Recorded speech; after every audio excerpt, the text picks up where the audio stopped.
Welcome to the Upshot, Multi-World Disc Golf's podcast about the latest in the disc golf world. I'm the editor, Charlie Eisenhood. Joining me is Josh Mansfield on this Tuesday, April 23rd, following the Music City Open down in Nashville.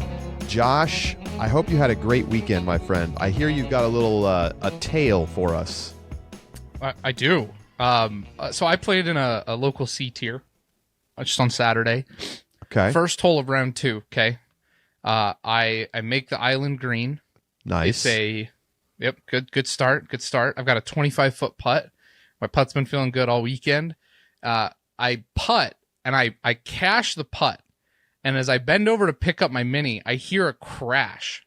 And I look up and the top band has collapsed into the cage of the basket so that it's like this like sandwich on my putter with the pole just sticking up straight through it all. Never seen anything like it. It was That's the craziest incredible. thing. We got a picture up on the YouTube if you're watching us on YouTube. Josh, you went Shaquille O'Neal on it. I did. When I put it in the Discord, everyone asked if I was putting like Gannon, and I said this is the solution, Charlie, to stopping spit outs. Is when you putt, your basket just collapses on your disc, and then you go over and reset it and take your disc out. So there we go. I've solved spit outs now for crappy baskets. Wow, they need to standardize that on the Pro Tour. Wild. How'd you do in the C tier, Josh? Not bad. A 7th. I was tied for 5th and had a spit out on a crappy basket. Like I was tapping in on the last hole of the tournament at like 5 feet, and I just gently tossed it up, and it went through, hit the pole, and bounced back out. And that's not good. Dropped down, but no, it was all right. I shot above my rating, so that's nice. That's a good mark. Yeah, good stuff. I did not play disc golf this weekend as I was in the booth back to back for FPO and MPO at the Music City Open. Simon Lizotte and Kristin Tattar go back to back and take it down again here in 2024. That's the first time we've seen a double repeat victory at a tournament since Paul Macbeth and Paige Pierce did it back in 2020 at the MVP Open. And, different wins, but very impressive wins from both players. Definitely want you to check out our Rapid React show. Get yourself a subscription.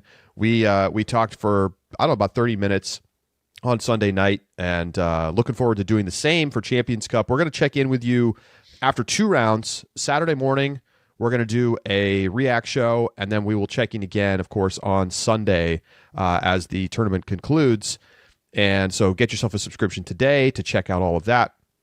Josh, Simon went wire to wire in the kind of performance that I don't really feel like we've necessarily seen from him, where he just dominates the field. I agree with that. I think because last year Simon won in a come behind fashion with the spectacular streak of like 7 or 8 birdies in a row in order to get that comeback on Anthony Barella. It's one that, to me, I think Simon has always played best when he doesn't have pressure and he's just kind of gets in that flow state. And that's difficult to do when you're the outright leader and are the outright leader for most of for all of the tournament. That is something, though, today or on Sunday that you really did see in the way that like his putting stroke looked, his throws, they all just looked so effortless. And I think that when you talk about effortless throwing, you think about that in 2 ways. Number one is you have like players whose form you describe as effortless. And I think that's the most common use of it. But what I'm describing more so is the sense that like every shot just feels like it was executable for Simon. He walks up, he looks at it, he makes his throw, and even when he misexecuted, the misses were so small that in most cases he was still in just fine position. It's what to me made hole 16 when he went out. Was it hole 16? Hold on, I want to double check on the hole here. Hole 16 is where he got his lone bogey. Yes, and he had that OB throw. Yep. In the final round, yes. So he gets that OB shot, and that's the hyzer that kind of goes up on the side of the hill, and it looks like it like stuck kind of funny, and he was shocked that it was OB. He's asking the spectators to like try and give him the show as to whether or not it's OB or safe. And I was shocked that it was OB because everything that Simon had done thus far was just so clean, and the mistakes, even the mistakes that he made, were just not that large. It was very egregious to see that kind of an OB shot. He was just cruising. Yeah, and it's sort of feels like unfair that he took a bogey after. I think he currently has the second longest birdie or bogey free streak, that is, of the season, and that ended on that hole. But oh my God, like, this guy was just locked in. Like, the drives were great. The putting was better. I mean, he picked up almost 10 strokes gained on the putting green. And I think when Simon putts like this, he is always going to have a chance to win. Because I feel like that's where he fluctuates the most, is that he kind of like can go up and down a little bit on the green. But he goes 27 for 28 from C1X. He goes 7 for 18 for 39% from Circle 2, including monster outside the Circle 2 jam from like 70 plus feet in the first round. No matter what he put up there, it was fine and chains. And even when he was missing from Circle 2, it was close. Like, it was like chain out right side or like just off the cage. Everything was going in. And, he leads the field in fairway hits. He parks hole 11, a hole that few can even have a chance to birdie. He's throwing crazy scramble shots in round 2 when he's out of position in the fairway, to not just scramble to save par, but to get the birdie. It was an awesome performance, a total throwback on a weekend where we saw a leaderboard stacked up with the best of 5 years ago. You got Ricky and Paul up there, Chris Dickerson, Jeremy Colling puts together his second best event rating of his career to finish tied for 5th. Well, and the first one was a memorial, so that doesn't count. Wipe it off the board. It really was, and Charlie, this is actually what was disappointing to me, is when you see the leaderboard coming in, you're like, wow, this is about to be exciting, right? I think back to the tournament. I've never had a lead card final round in MPO that I've been more excited for. And it didn't really deliver. And not really because anybody was playing particularly bad. That Simon was just too good. Mm-hmm. I'm trying to remember. I think it was 2017 Worlds, not Worlds. Back in 2017, there was a tournament. It was a WR Jackson, and I can't remember what tournament. Probably it was. NT Finale. Maybe NT Finale. Yeah. Simon, Paul, and Rick go to like a 4-hole playoff or something, is what it was. If you haven't seen that coverage, you got to go watch it. It's incredible. And that's what I was ready for, right? Like, I was ready for something like that, where we had just an exciting finish with players that, we've been seeing play together and compete for a decade or more. And it really did not deliver, unfortunately. You said not because any player was playing particularly poorly. Gannon did not play particularly well. And he was the one, especially after his round 2, that you kind of expected had the best chance to run Simon down here, shooting that 11 down, which is an amazing round. But, Jeremy Colling, same thing in round 2 and 11 down. And no one really ever put any pressure on Simon. His 10 down sits as the lone hot round of that round 3 anyways. So it didn't deliver quite in as much excitement as I was hoping for. Well, it's funny that you mentioned that 2017 Hall of Fame Classic that was the National Tour finale. And indeed, that is the tournament you're thinking of. Ricky, Paul, and Simon all tied. They go to a playoff. Ricky takes it down. That's the last time that we had a Ricky, Paul, Simon podium until now, until this weekend. So it's been 7 years. And those 3 back on the top of the leaderboard as if all of these new up-and-comers hadn't emerged. How about this, Josh? Simon Lizotte is now the winningest player on tour over the last 2 years. If you go back Wait a 2 years exactly to late April, like 2 calendar years from today. Yeah, so not back to January, but if you go back to April 23rd of 2022, Ricky has the most wins. And if you go all the way back to the beginning of 2022, he's tied with Ricky. And if you include the Pro Tour Championship wins for Ricky, which I do. But yeah, absolutely. In the last 2 years, Simon has 7 wins, Ricky has 6, Gannon has 5, and then AB, Calvin, and Isaac each have 3. That's wild. That is, I never would have guessed that.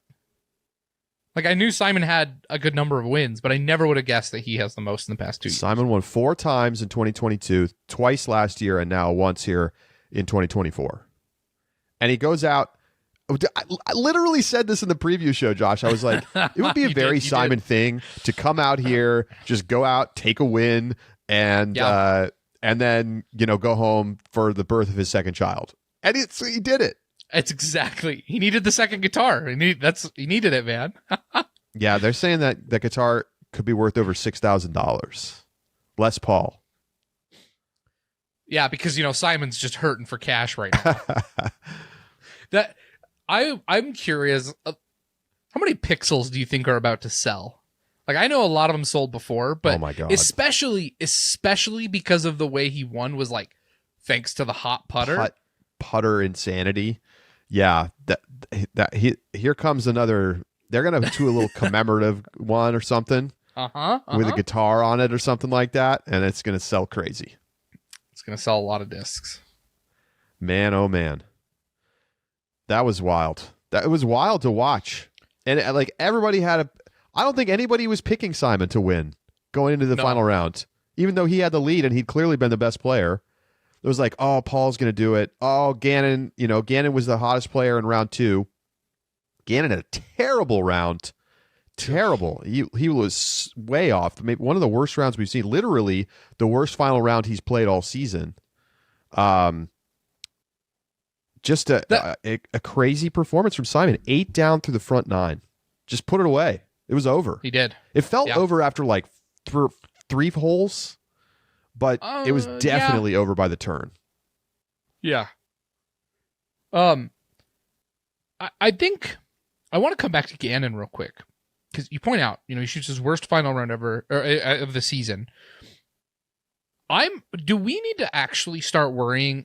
Okay, actually, I'm going to preface this. I'm going to change the question. Okay. When Gannon starts to struggle with the putter, do you attribute it to a mental issue?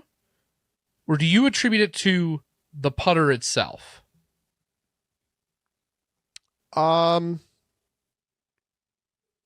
get the feeling that Gannon hasn't quite figured out his new putters. I think it's more of a physical thing rather than a mental thing. I do think that there are some mentality issues for Gannon. Like there was a putt, I think on the 13th or the 14th that he had. It chained out left side, and he was just openly complaining about the basket, which we've seen from him plenty of times. Sure. And I honestly, I'm one to grant Gannon some frustration when he has like pure spit outs, but like he missed it left, and then he's blaming the basket, and it's like always something else. Oh, the wind, what the heck? Like the wind, I hit the band. Where was the wind? I think he tends to like blame external factors for like the misses when really he's just like he was a little up, down, left, right, never quite dialed for the whole weekend. I'm with you. I think it's more like he has not figured out the new putters. I think they are more different than what he's used to, and we overlooked that because he has had a great season and the excellent showing at Waco.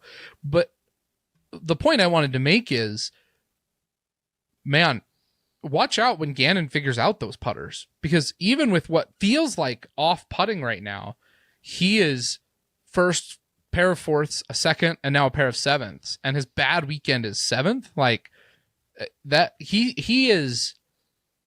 I think we're just like Gannon could be like dominating in an Anthony Barella-esque fashion if it weren't for the putting struggles right now. Yeah, he's going to be scary when he gets it all working. I agree with that. He's starting to look like he's throwing the disc better, absent that final round where he was kind of off the mark the whole day. Speaking of Anthony Barella, he did not play well in the opening round, completely fell out of the contention. And Josh, he fought his way back all the way up into the top 10, into 7th place. It looked for a second like he might have a chance to keep the top 4 streak alive, but it'll have to be a top 10 streak now. But that is the kind of performance that you want to see from a guy who's going to try to put together a Player of the Year season. Because it's one thing to win a couple tournaments, but it's another thing to be up inside that top 10 week after week like we saw Calvin do last year, who he went out and won Player of the Year despite not winning that many tournaments because of how just deadly consistent he was up at the top of the leaderboard. And I think AB's ability not to kind of just give up and finish 29th is a really good sign for how his game has continued to improve. 100%. And man, that would have been incredible if he'd been able to keep that top 4 streak alive. But he almost did it. Good. He was close. But yeah, I mean, it's enough that he stays at the top of the Disc Golf Pro Tour standings. He's about 50 points ahead of Gannon Burr, who is then 140 points ahead of Nicholas Antila. So really feels like those two guys are just on top of the world right now when you look at the rest of the field. Nice bounce back for Niklas, who I unfairly overlooked on the broadcast. I was like, just counted him out of a top 5 spot, even though, no, he's there. Germ's huge putt to get into the top 5 on 18, kind of overshadowing the story of Niklas being there. But a couple of lean tournaments for Antila. And I think he's a sneaky player for Champions Cup this week because, the course reachable for his distance. This was not the course for him. And I think it's a pretty good sign that he finished 5th on a course where there's definitely a couple holes that he just straight up cannot birdie. Yeah, that's a great point. Macbeth, Josh. Oh, yeah. Is he back? Yes. Is he back? This was encouraging. The haters are in shambles because I think they were looking for Macbeth to just be a no-show, and he's clearly starting to look like he's not quite there with the putter, but he looks like he's that like one tournament away from starting to win again. His forehand was something to behold this weekend. He's got the power back. He does. He really does. And look, if he's able to throw that forehand comfortably, I think that bodes really well for him going into Champions Cup, because I think you need the double set of skills there in order to have the scramble capacity to make sure that you're able to play proper landing zones, check with ground play, all those things. I think that's going to be something that means if Macbeth is able to stay in this form, he could be. It's crazy. It feels weird to say, but like Macbeth could be a sleeper pick for Champions Cup. Yeah, I don't even know if you can call him a sleeper. He's not never anymore. At the majors. At the majors, I hear you. People were hating crazy on Macbeth when he won Worlds 2 years ago. You're right. Macbeth this was his first podium of 2024. In the last 2 calendar years, this is a courtesy of Statmando special right here. He has 7 total elite and major podiums. From the years 2013 to 2021, he had minimum 7 elite major podiums each of those seasons. So it's certainly been a change of times, but very encouraging for Macbeth's injury status that he's looking like himself again. Yeah, definitely. And there is still, you talked about the putter, but the biggest thing that I left from was that there is still potential for Macbeth to go up, right? It didn't feel like he was playing at a ceiling in any capacity, which sometimes you can feel with some of those players who, I think like age related, for example, as they get older, you see them up near the top and you're like, oh yeah, like they're playing really well, but like that's it. That's their ceiling. That that is the best they're going to do. It still feels like Macbeth has some in the tank.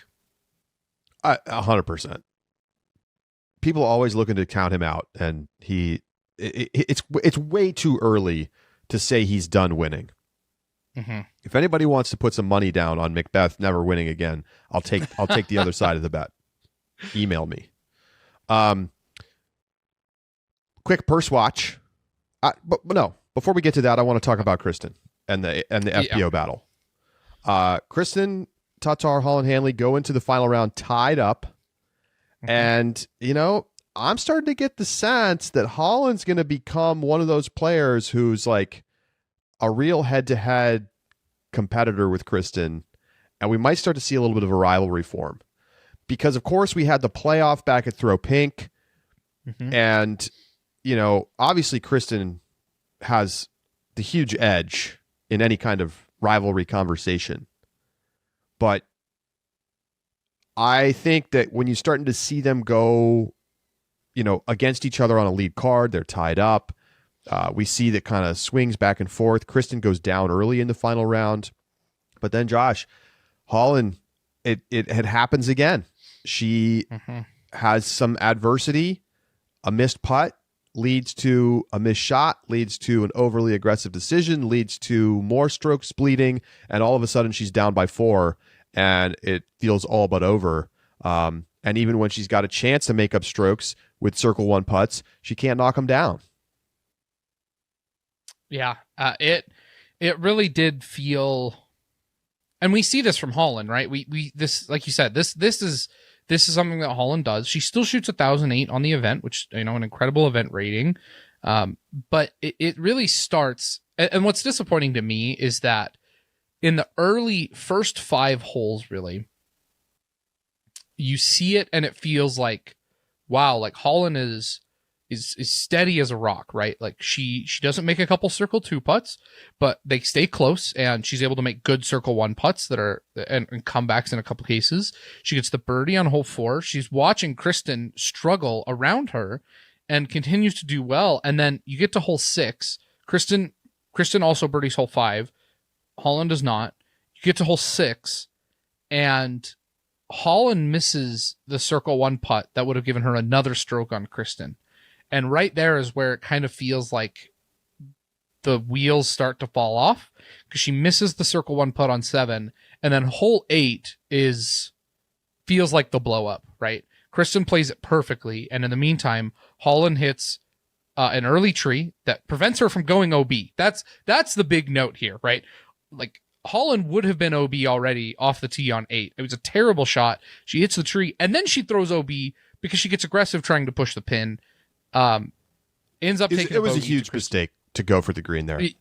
Agreed. It just simply was a huge mistake. Like, you have to take the small L and not turn it into a big L.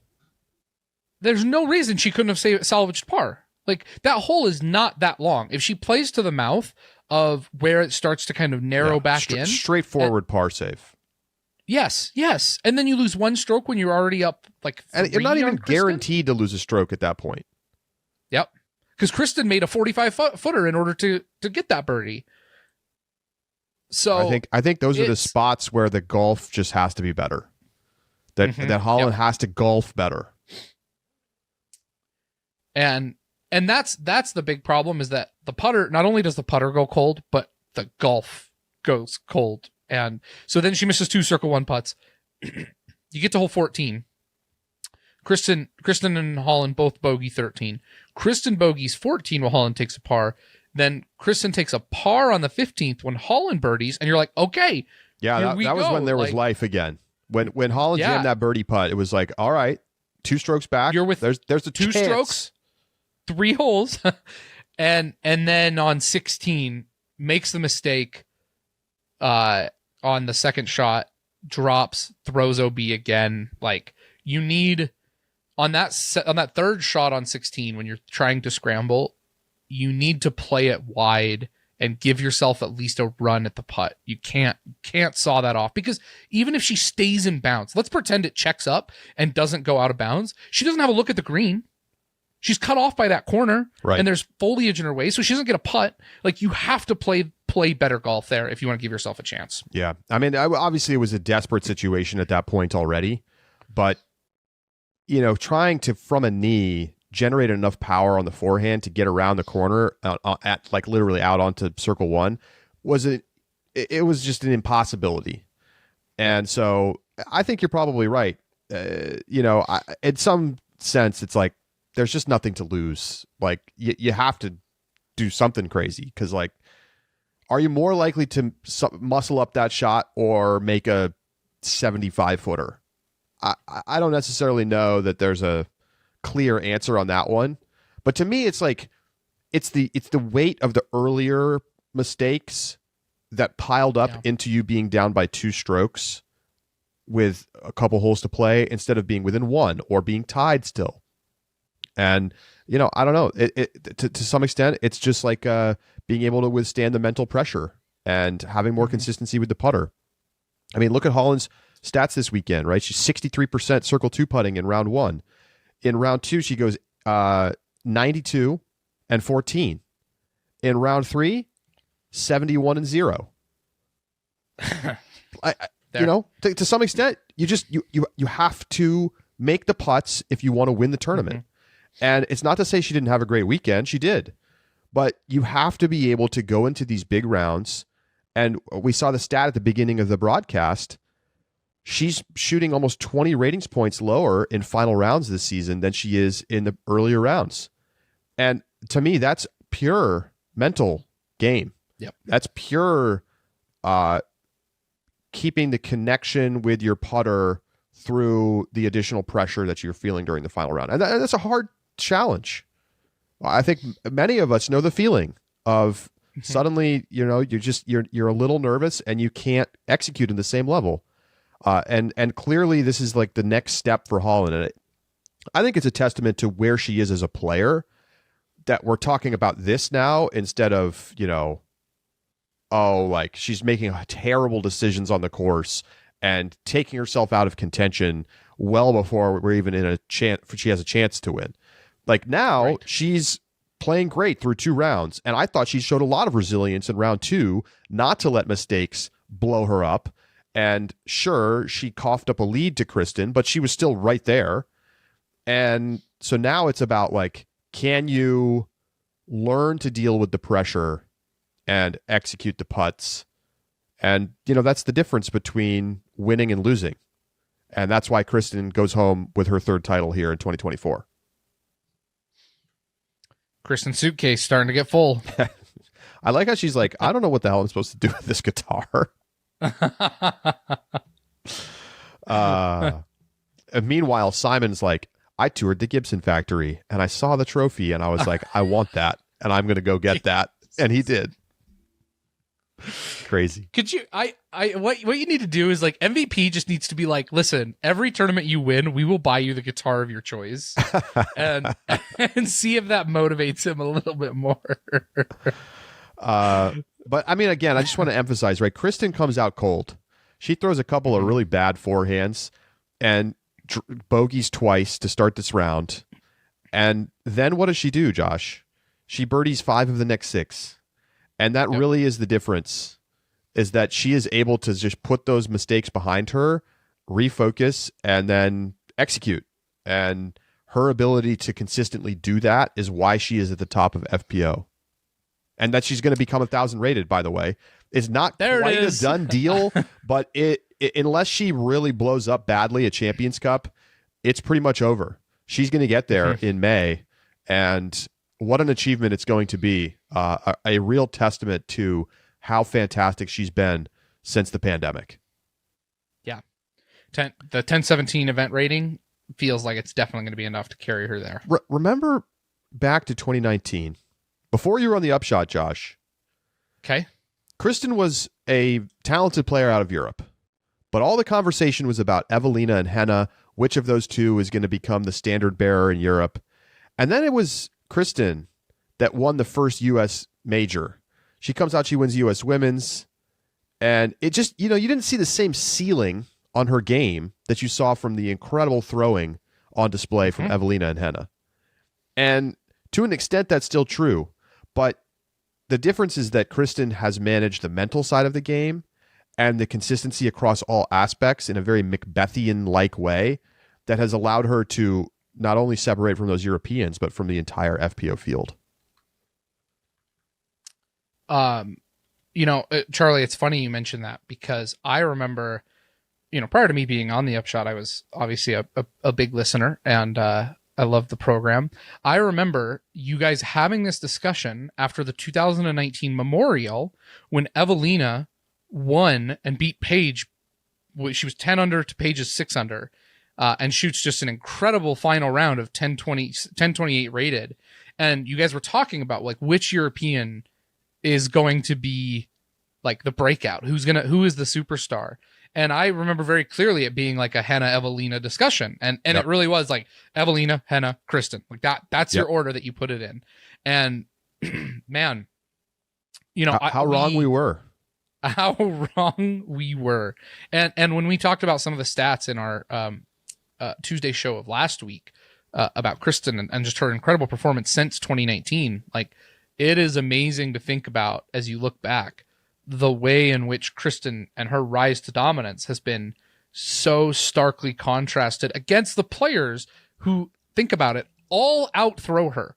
Evelina, Henna, Paige, all of those players can outthrow. And honestly, I wouldn't be surprised if Katrina can outdrive Kristin as well. At least prime Katrina. And so all of those players who are better throwers are still getting just absolutely beat down by the dominance of Kristin and the consistency of her game that is going to bring her to 1,000 rated. It's a crazy story. Crazy. Really awesome. All right, PurseWatch. Let's do it. We are $58,000 MPO payout, $23,850 FPO payout for a total of $81,850. Again, just over that 80,000 threshold that we've seen every tournament hit so far. $528 per person, which is the best since the Open at Austin, if you don't count the major. So pretty solid. A little bit of a smaller field this week. This is the smallest field since the Chess.com Invitational. 155 players this week. I actually didn't write down what the MPO winner and FPO winner payouts were. I think it was $10,000 for Simon and $5,500 for Kristin. $5,500 for Kristin. So pretty much on par, all pretty standard stuff. Last year was $80,003, so an increase of 2.31%, pretty much flat. Yep. Yeah. So, picks really quick, Josh. I'm catching up. Just want to let you know. You're passed. Have I passed you? You passed me. Oh my God. You are go. now at 25 points. I'm at 23. We are still well behind Chirpin, who is at 33 total now. 33. Yeah. And what am I at? 25. Wow. Way behind. I had Simon on my podium. Feel good about that. Great pick. We both missed bad on AB, but hard to blame us, I think. Having Gannon on our podiums, that was pretty reasonable considering how things played out. We both had Kristin to win. I had Holland in second. My FPO picks have been picking me up some points. That's really what it comes down to. Yeah. Haley took fourth. I almost got it. Oh yeah, no. After round one, people in the Discord were like, "Josh is Nostradamus." I thought I did it again, and I was so stoked. And then she just throws a stinker of a final round to ruin my picks. Well, did you see what she? I mean, even in round two, Josh. I mean, she was up on the lead card, and like missed a putt or something, and then just entered mopey Haley mode where she like was playing unfocused for the entire round and just giving away strokes for no reason. It's frustrating to watch because you know what she's capable of, and she really lets things get in her head. Yep. In a big way. Speaking of hole 8, talk about 3 OB strokes on hole 8 in the final round for Haley. Wow. That's compounding mistakes. Yeah. Not good. Not good. All right, we're going to take a break. When we come back, we are going to talk with Nate Heinold, who is TDing the Champions Cup this week. We're just 2 days away from Champions Cup. So because of that, because of the early start on Thursday, we will be pushing our typical Thursday episode back to Wednesday. So you'll hear from us again tomorrow. We're going to do some fun preview content. We're going to make some, not just picks, but we're going to make the case for players. We're going to talk about the player in the top 10 who's least likely to podium, all kinds of fun stuff. So, but for today, we will talk with Nate about the course. It's not Northwood Black, folks. So it's mostly Northwood Black, but it's not all Northwood Black. Stay with us. Nate Heinold joins us next on The Upshot.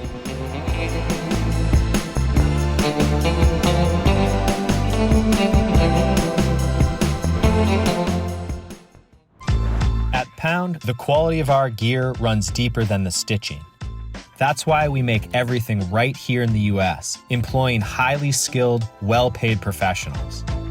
From bomb-proof Cordura fabric to YKK zippers and recycled plastics, we source the highest quality U.S. materials to make the most comfortable, durable pack in disc golf. Our lifetime warranty stays with the pack, not the purchaser. So regardless of how you find us, we will be here to make sure your pack stays on the course and out of the landfill. Pound's integrity is held together with more than just thread.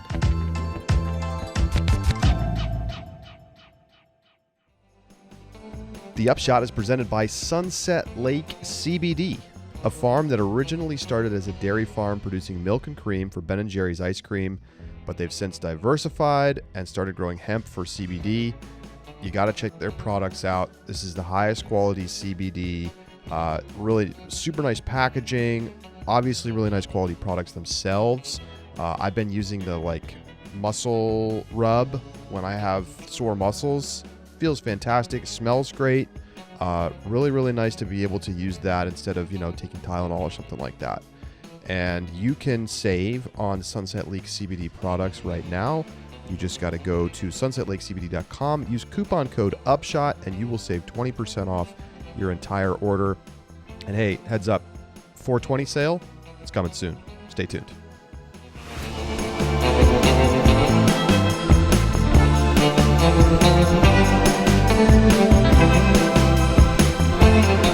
Joining us now on the Upshot is Nate Heinold, who every time you come on, Nate, I think you're wearing more hats.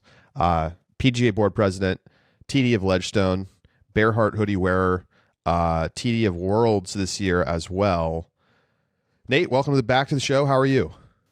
Yeah, I lost track of what you were saying because that sentence was so long of all those things that I did do this year. We are 2 days away from the start of Ledgestone. Not Ledgestone.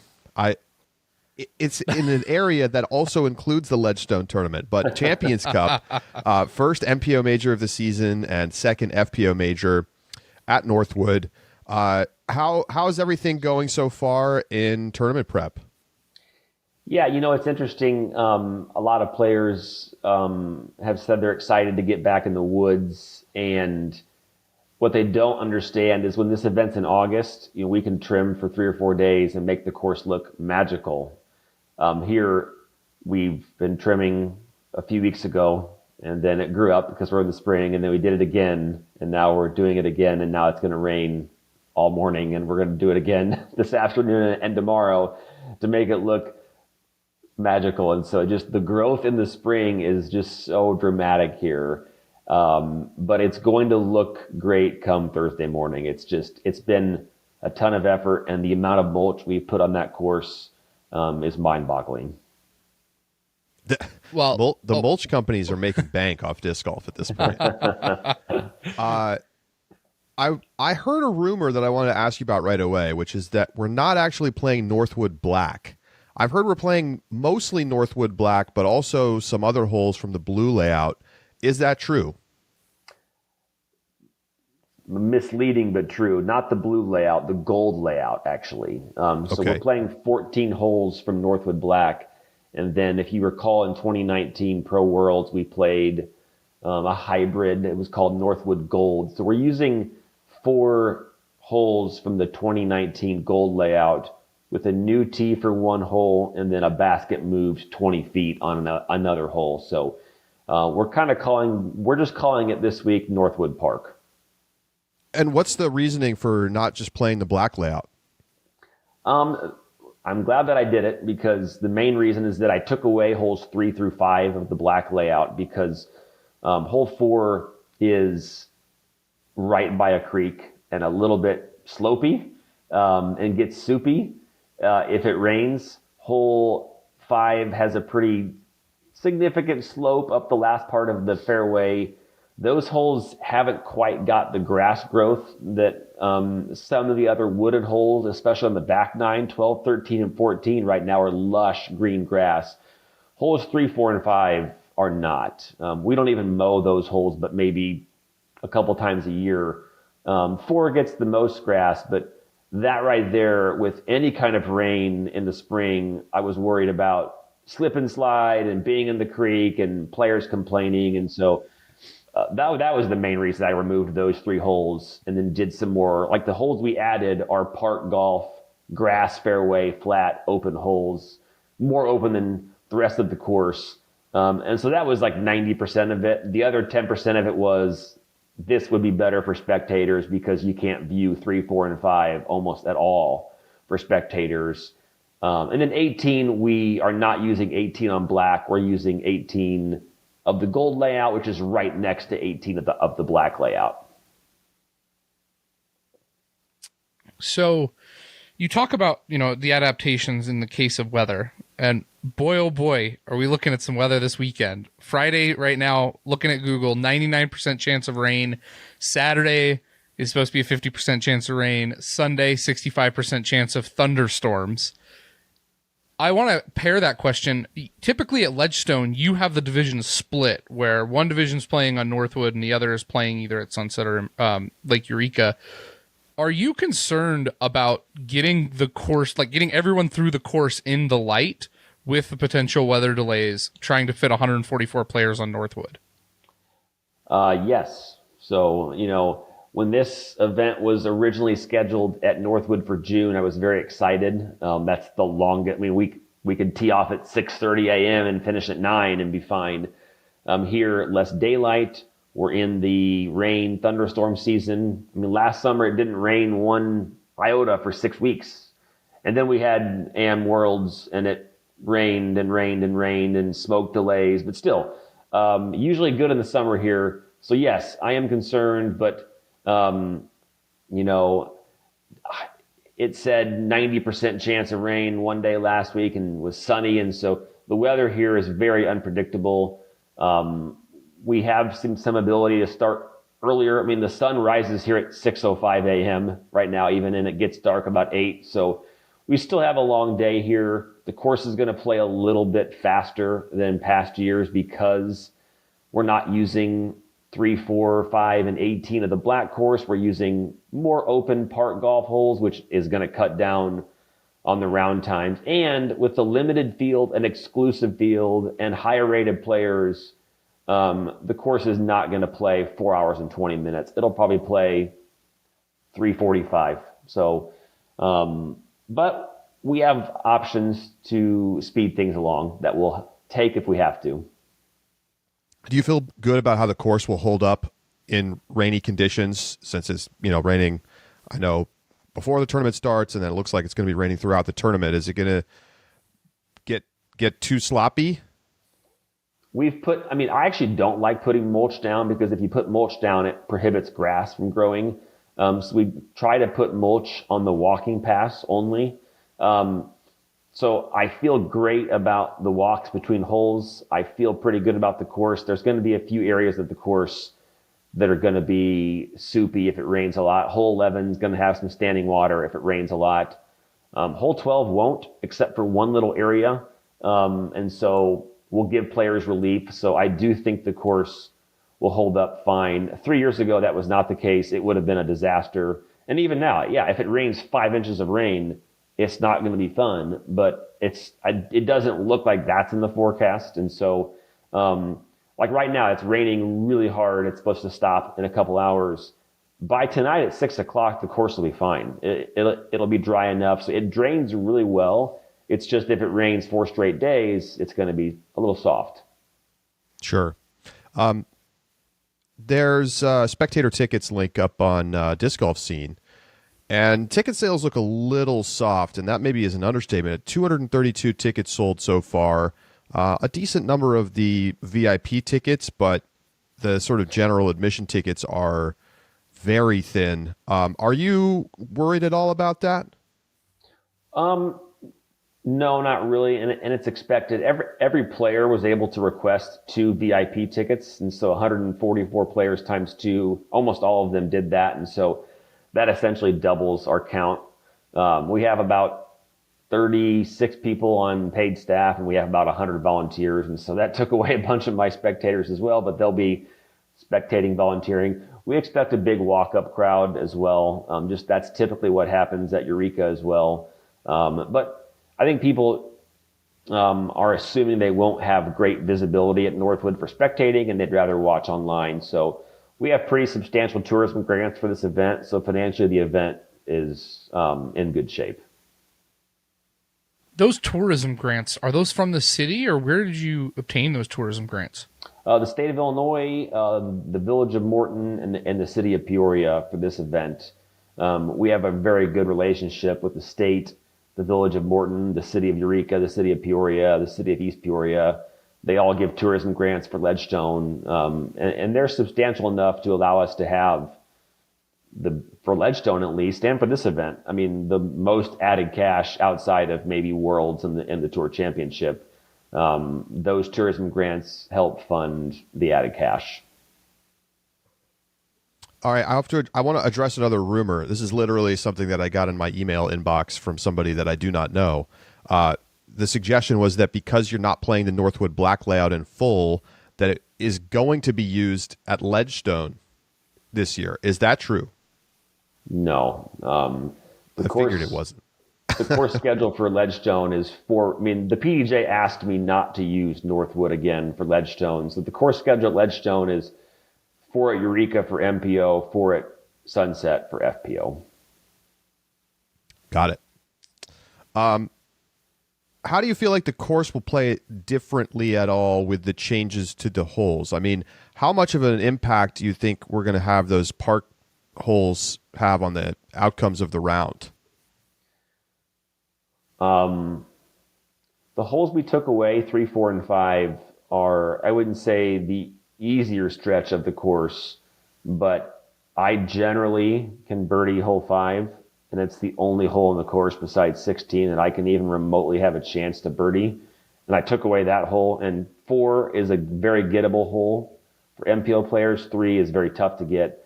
The holes I've added, hole 7 is gettable, hole 9 is gettable, hole 10 is going to be the hardest birdie on the course besides hole 12, and so I think it's a wash for the difficulty, but with the forecast of rain, the winning score is going to be lower than expected. The course will play 1 stroke easier than normally because the foliage up high is not quite as grown in, and so some of those shots that get knocked down by branches and heavy foliage are not going to quite be the case, but the course will play slower, meaning the disc will not get the ground action that it would have gotten in August.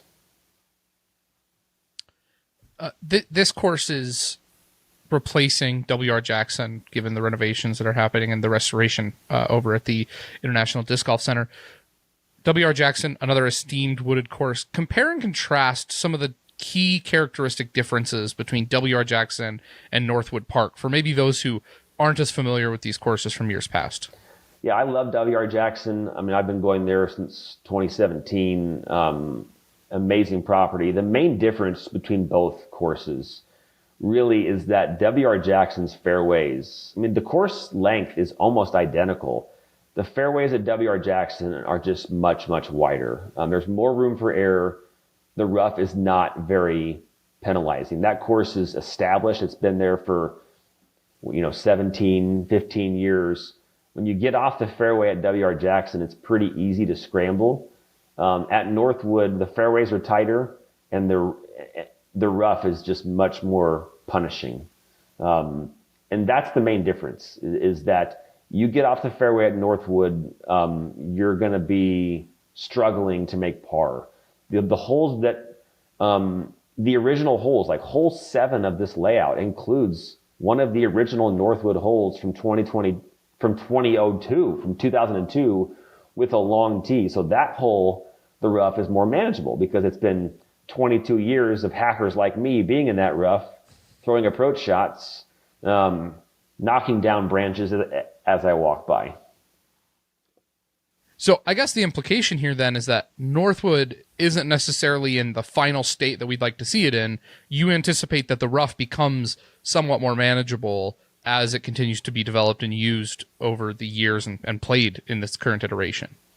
Yeah, I think it'll take a lot of time to get there, but yes, I do think that anytime you're in a heavily wooded area and you put a lot of people there and they're going to be on the periphery of the cutout fairway, you're going to see that rough tamp down over time. However, with that in mind, the areas that we added for the black course have significant honeysuckle that keeps coming back. And so a little bit different than the original Northwood course was in a different part of the park that didn't quite see that growth. And so I would say that it'll change over time, but it's not going to be as much as you'd think. It's going to be very thick rough for a long time. And a lot of the rough, especially if you look at 13 to 14, the rough, it's small saplings and those are just going to become bigger. And so I'm not too concerned about the course being easier over time, but if it becomes easier, I promise I'll make it harder. I think we can all count on that. So a few sort of assorted non-Champions Cup questions. One is, this event is going to eventually relocate back to PDGA HQ down at the IDGC. Has a course designer been picked out for that event? I know initially the plan was to have somebody picked by March 1st. That got pushed back. Now we're in mid-April. So has somebody been selected? No, not at this time. Okay. Has there been a good number of bids on the proposal? I have not been involved in that, and so okay. I'm aware that there are bids, but I'm not aware of how many bids. Got it. Okay. Worlds. I would love to hear an update on the status of the golf course layout. How much is... I know there was sort of an initial layout and people have played it and there's been feedback. How much change is coming there and kind of what's the status of how that's coming together? Yeah, we have two courses at Worlds. New London is established wooded course. That one, I don't think I tweaked at all except for removing out of bounds on the first three holes. So just quote me on that I made the course easier. But Ivy Hill for MPO, we had an initial layout in September of 2022, ran an initial tournament March of 23, took some feedback, ran something else last fall. I was there for that one, and the core of the design really, though, is the same. It's more of where I'm laying the OB out. So the MPO layout is going to play 11,794 feet. Very long, sounds very long. But ironically, when Chris Dickerson played the course last fall for the Bedford event, he was like, yeah, the course felt short. And I was like, I didn't understand. But then when you think about it, we have some downhill shots, and there's three holes where they can probably throw putter off the tee for a par three. And so the course is going to play very challenging, though, out of bounds on every shot, significant elevation. Hole 18 is 1,078 feet. Uphill playing more like 1,300, but then you have, hole 10, 908 feet. And when I threw it last fall, I threw it 220 feet from the basket and I can't throw more than 430 feet. And so very significantly downhill. And so, I'm very excited for the course. It's very challenging. We just finished the permanent tee pads here about 6 weeks ago. Spent a fortune, X-Step Pro pads with pavers around them, flush to the ground. They're amazing. The FPO layout is going to be 10,300 feet, which is, I guarantee, one of the longest courses that they will ever play. However, there are some downhill shots there that definitely make the distance, a little bit shorter. Yeah, it played pretty tough. I mean, at the that Bedford tournament in October, par was 1026 rated. You expect similar kinds of outcomes when on the top pros are there? No, I mean, the reason for that one was definitely, and this is one interesting thing about PDGA ratings. If you put a bunch of MA3 players at Eureka, it will elevate what a 1,000 rated round is, not because the rating system is flawed, but because those MA3 players can't make some of the shots. They can't throw over the lake on hole number 1. They can't throw over the lake on hole 13. So it artificially inflates the rating because those players are just, adding strokes to the SSA. Here for so you acknowledge that Memorial is a scam. We're all being bamboozled.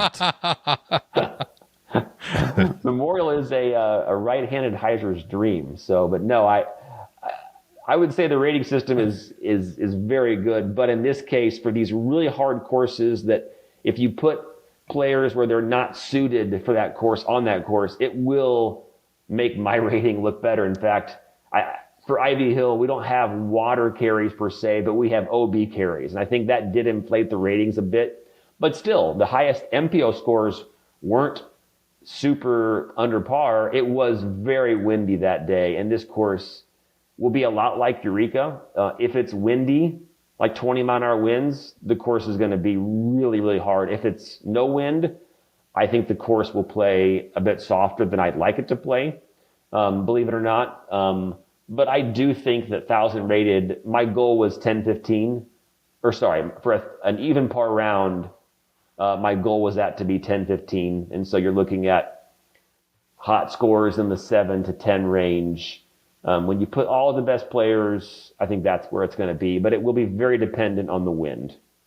Nate, I'm not convinced that when you watch the Masters, you don't look at Amen Corner and go, man, what a soft course. They should be making this harder. I grew up as a ball golf fan, and a lot of my inspiration for all of my courses and properties and tournaments has been the Masters and watching the USDGC and the European Open. And so every good idea that I have, I've stolen from somebody else. It's not the great. I can relate to that. Hey, so question about the FPO layout for Worlds. You talk about the downhill nature of some of the shots, but you said the distance was 10,000. How many feet? 10,372. 10,372. So 10,3. OTB Open, a course that is a long course, is 9,100 feet.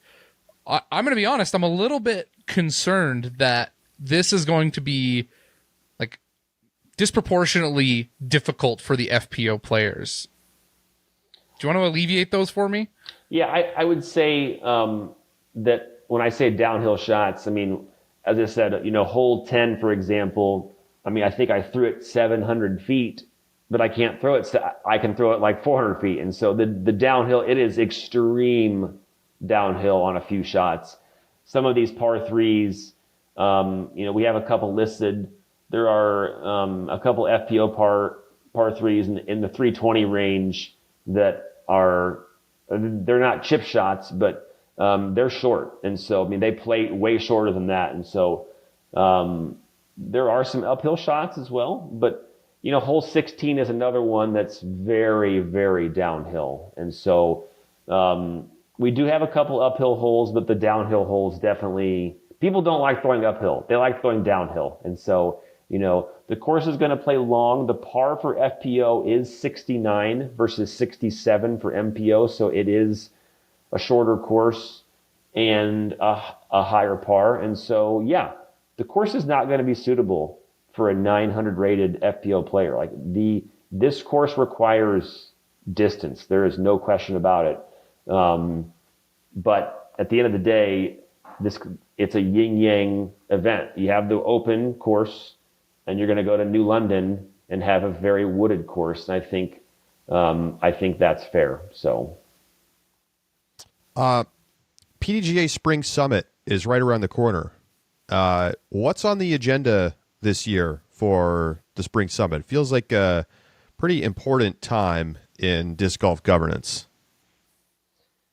every spring we look at new rules and new competition items that will then get passed in the fall. So of course we have that on the agenda.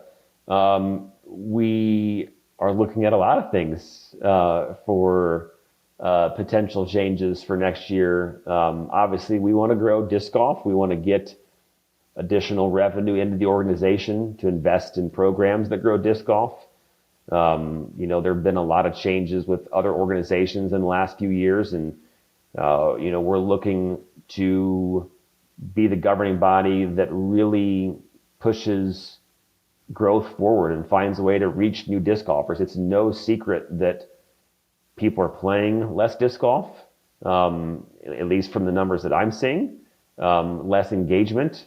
And so I think it's up to the PDGA to say, let's invest to get new courses in the ground, new disc golfers playing, and how do we do that? And so that's kind of a lot of our focus right now. Yeah, that makes sense. It's do you have a sense as to why now is the time we're seeing a pullback in participation, spectatorship, sales? I mean, it feels like everything's down, but I wouldn't have anticipated that 2024 would be that time. We're well past the pandemic at this point. Like, why didn't this happen last year? What about now is causing this, do you think? Yeah, it's interesting. I think that from an economic perspective, I think what we're seeing is during the pandemic, people bought goods. They didn't go for services, and that eventually changed where they said, "I need to go out to eat. I want to go on vacation."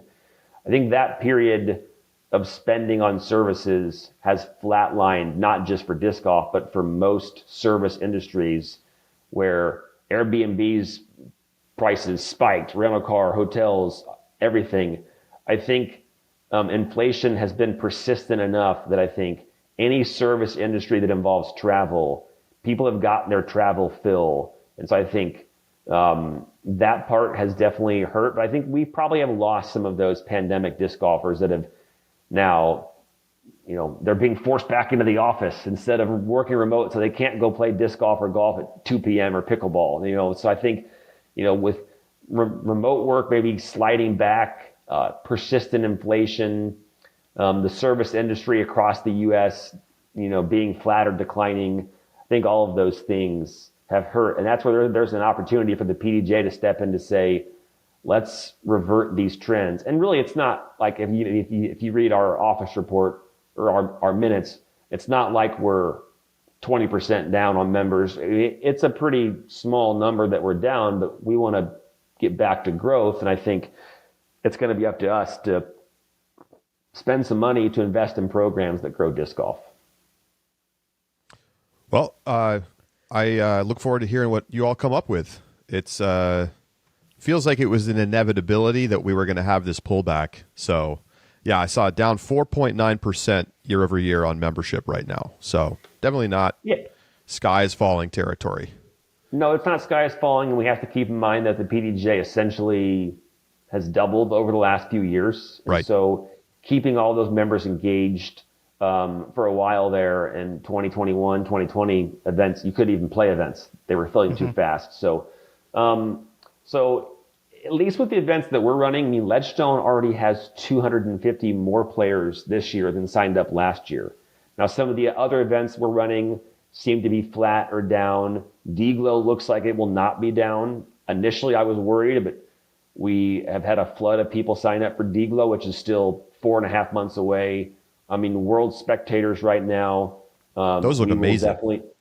World spectators will eclipse last year by a significant amount. And so there's pockets like D-Glow spectators are ahead of pace from last year, which is surprising to me. Ledgestone is at the same pace. And so, but some of my smaller events, I'm seeing the pullback. How about Ledgestone gear sales?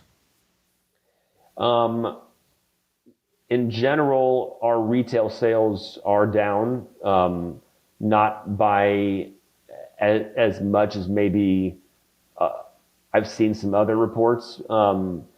but one of the main reasons we're down is in 2023 we released Macbeth 6-time discs, and so right now we're down just because we're comparing to we did as much in one day of sales in 2023 as we do sometimes in 1 month, and so wow. So with that in mind, last year at Ledgestone we actually had a pretty low period online for sales, and this year I'm very confident we'll be 20% ahead of last year, and so I feel pretty good as we get into the summer season. But yeah, our sales are down on the retail side, but they're up in all of our in-person activities. They're up about 50% right now, which we don't quite understand that one, where they're down online, significantly up for any of our in-person events. But that's just one weird thing about disc golf, is that sometimes you just can't explain it. But we still feel pretty good. Our growth last year was only was in the single digits for negative, which was I've heard -40 for some people. So we felt good about last year. All right, Nate. Well, best of luck with everything this weekend. You want to throw out any predictions? I have no idea on the players. I would say for FPO, Missy has won at Northwood the last couple years. I'm sure Kristin will be there. On MPO, Calvin's played well here. Ricky's played well. Paul's had good success here. And so Northwood, it's anyone's game. For the winning score, it could be 15 to 20 under for MPO. For FPO, it could be at par or over par. If it rains a lot, it's going to be over par for sure.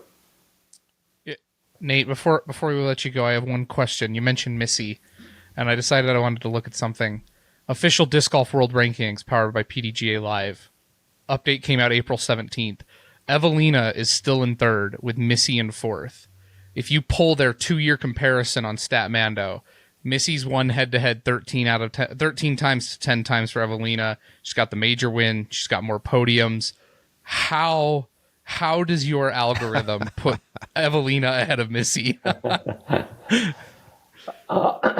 not the statistician at the PDGA. I mean, both Missy and Evelina are great players. And so you'd have to ask that question to somebody else, but the difference between 3 and 4 is pretty minor, obviously. So, but Missy's a great player, and she's, she had her major win. Evelina had her big win as well, and so, we'll see how it shakes out. If Missy wins this event, if she's still number 4, then I'll text Pistol Pete and tell him to get on it. So, all right, I'm holding you to that. All right, thank you very much, Nate Heinold, with us here on the Upshot. And we'll be following the action from Champions Cup. Thanks, guys.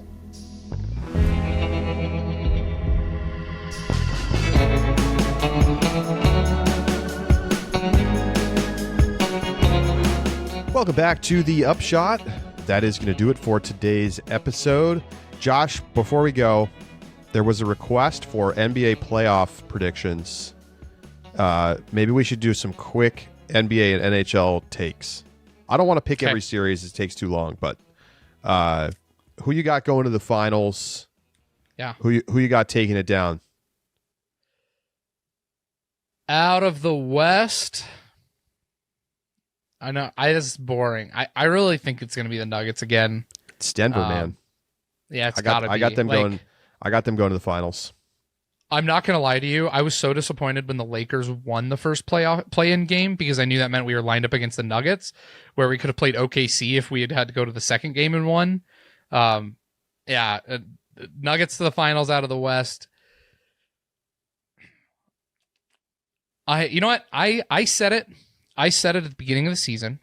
When Dame got traded to the Bucks, you said, "Oh, the Bucks." Like this, everyone said, "Oh, it's going to be the Bucks." And I said, "Nobody's beating the Celtics out of the East." And I'm going to stick to my guns. Celtics are making it to the finals. I saw a stat. I don't really think that you should deserve any kind of like extra credit at this point, Josh. They're the most dominant NBA team this season. The Bucks have no chance. They look awful. It's a terrible defensive team. They're banged up. We don't know Giannis. I don't think they have a chance. I don't think so either. Honestly, I know I'm a homer, but I think the Knicks can get to that series against the Celtics, and you know what? We're gonna have a puncher's chance. I don't think we're talented. I don't know if we're talented enough to beat the Celtics, but we some dogs. Okay, the Knicks got that dog in them, and the Celtics do not have that dog in them. And could that be enough? It might be. That it was between the Celtics or the Knicks. Like that's the point. I like the Knicks a lot right now, but I think I'm gonna stay chalk and stick with the Celtics here. Yeah, sorry, Charlie. I made my official predictions in a little pool that I'm in, and I have Celtics Nuggets in the final. And obviously, I would. My heart will come true if the Knicks make it to the NBA final. I mean, that would just be what a moment that would be for Knicks fans. I mean, can it top last night though? I don't know. That was epic. Can you handle losing the Super Bowl and the NBA championship in the same season? You know, the thing is, if the Knicks get there and they lose to the Nuggets, like we're already just playing so much better than we were expected to. So I can live with it. But I think what's the other team? I really like OKC. I just don't know if they have the playoff experience to beat the Nuggets. No, I don't think so either. How about the hockey, Josh? You're the hockey expert around here. Man, all right. Give me. Okay. Well, in the West, I'm going to take Dallas. I think Dallas is going to make it. They've been playing really well. Ottinger's got to play better than he did last night, and it sucks that we draw Vegas in round 1, who is now a healthy Vegas. Mark Stone comes back, scores his first goal in his first game back in like 2 months, more than longer, 2 months out from a lacerated spleen. Like they are healthy now, but that means, in my opinion, if we make it out of round 1, we're going all the way. Just got to make it through round 1. In the East. Give me the Carolina Hurricanes to make it out. I know the Rangers are the 1 seed, but I think it was the stat was like they won 26 games by 1 goal. Wow. And which is the most in the NHL. And so I just, Carolina is playing with just a hunger that I really think that they are going to be able to overcome anybody else in the East. So give me a Dallas Carolina matchup. I'm going Rangers Canucks. I love the Canucks pick right now. They have been playing some really good hockey lately. So they have. Yeah. And I'm going to ride with the Rangers. I respect it. I get you're from New York, but I think Carolina's just going to rock the Rangers world in round 2. Maybe so. And they probably will, because last year I bet them to win the title, and then they had a bad playoffs, and so of course this will be the year that they beat the Rangers. Right. Whichever of those 2 teams wins next round, you think they're going to go to the championship. That's the true Eastern Conference final. I really think so. Okay. Boston isn't as good. Florida, no. It's Rangers, Carolina there in the finals. And honestly, Canucks or Dallas, I think are your. But I mean, Dallas has a really hard bracket on the top side. Josh, got to beat out Vegas, and then go ahead. I was just going to tell you, I have Game 5 New York Philly tickets. Let's go. If it gets back to New York, which I think last night was pretty demoralizing for the 76ers. I'll take a gentleman's sweep, but I'm fired up. I've never been to a playoff game in any sport. So, I have been to a playoff NBA game. I went to the Jazz Mavericks series a couple years ago. Oh, nice. So, yeah. I missed the Jazz being good. That was fun. It was fun. And then they're like, Donovan Mitchell, see ya. Rudy Gobert. The thing is, they had no choice but to blow it up at some point, because they ran it back like 2-3 times, and they just kept failing in the postseason. Yeah. And then Gobert became amazing once they traded him. So frustrating for them, I bet. It really is. But I mean, the Jazz had a really, really good. It was a good run. It was a good run. Team. Yeah. All right. Well, major time starting Thursday. We'll be back with you tomorrow for Champions Cup breakdown, picks, all the good stuff as we get ready for the first MPO major of the season. It's going to be sloppy out there, rain in the forecast all weekend. So we will see how it all shakes out at Northwood. For Josh Mansfield, I'm Charlie Eisenhood saying so long, and we will talk to you tomorrow right here on The Upshot.